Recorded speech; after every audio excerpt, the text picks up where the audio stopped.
What's up guys, Houndish here, and today we're going to jump in and talk about the Iron Banner weapons which are new or updated for the event this week. And so Iron Banner is returning after a while, and of course in the March update Bungie added a couple of weapons into the pool. One of them is brand new in the form of the Tusk of the Boar grenade launcher, and on top of that there is the Multimach CCX which has been updated. To talk about Tusk of the Boar initially though, this is a wave frame strand grenade launcher, so it goes in the kinetic slot, and actually overall it's quite similar to Forbearance. Of course it is the same archetype, but also it features some of the popular roles that Forbearance can get, or at least slight variations on them. So this will be dropping in the Iron Banner this week. So it does get the Skulking Wolf origin trait, while at low health, Guardian Final Blows with the weapon grant enhanced radar and remove you from opposing radar. Plus there is field tested, and defeating targets or dealing damage with the weapon gradually increases range, stability, handling, and reload speed. But looking otherwise at the main traits on the weapon, in the first slot, it's able to roll Envious Assassin, as well as Grave Robber, or Slice, and that's the new perk from this season, where casting your class ability allows the weapon to sever targets on hit for a brief duration. Plus it can roll Enlightened Action, as well as Slideways, and Pulse Monitor in the first slot, with the second slot able to get Hatchling, Chain Reaction, Bait and Switch, and then Swashbuckler,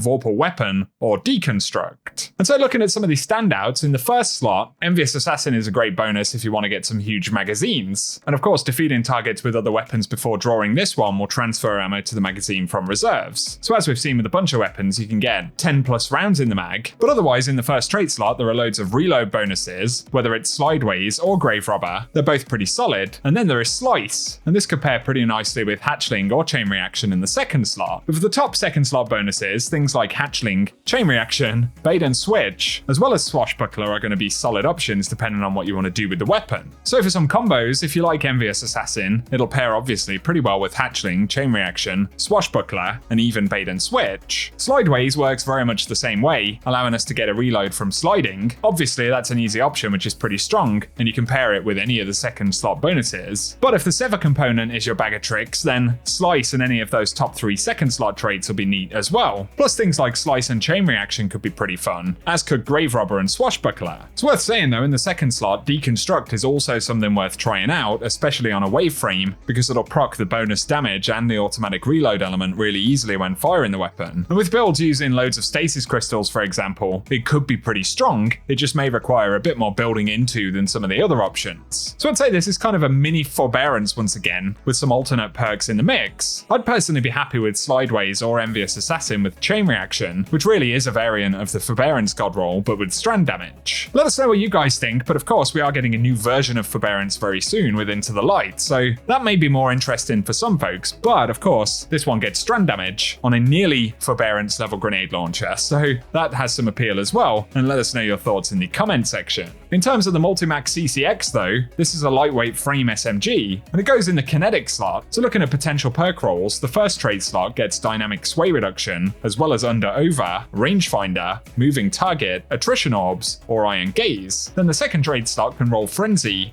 kinetic tremors, target lock, iron reach, kill clip, or tap the trigger. So there are a few interesting possibilities here. You can pair up moving target and target lock. Attrition orbs will pair with target lock quite nicely as well, and having kinetic tremors on an SMG is decent too. At the same time, if you want damage bonuses, kill clip and frenzy are present as well, although for a lot of players it will come down to the archetype as to whether they are interested in the Multimach CCX. Let us know what you think down below. Of course, this second weapon is an updated version of something we already have in the game, but it offers at least a couple of things that some folks may want to go after this week, so let us know down below what you think of the two weapons. Tusk of the Boar, of course, will be the one that most players are interested in, so share in the comment section if you plan to dive in and pick one up. For today though guys, that's a quick look at the Iron Banner weapons for the week, so as always I hope the video has been useful, and if it has, a rating below really does help us out on the channel. Also be sure to get subscribed so that I can keep you posted with more Destiny content, but otherwise I appreciate you tuning in, and I hope you guys have an awesome day.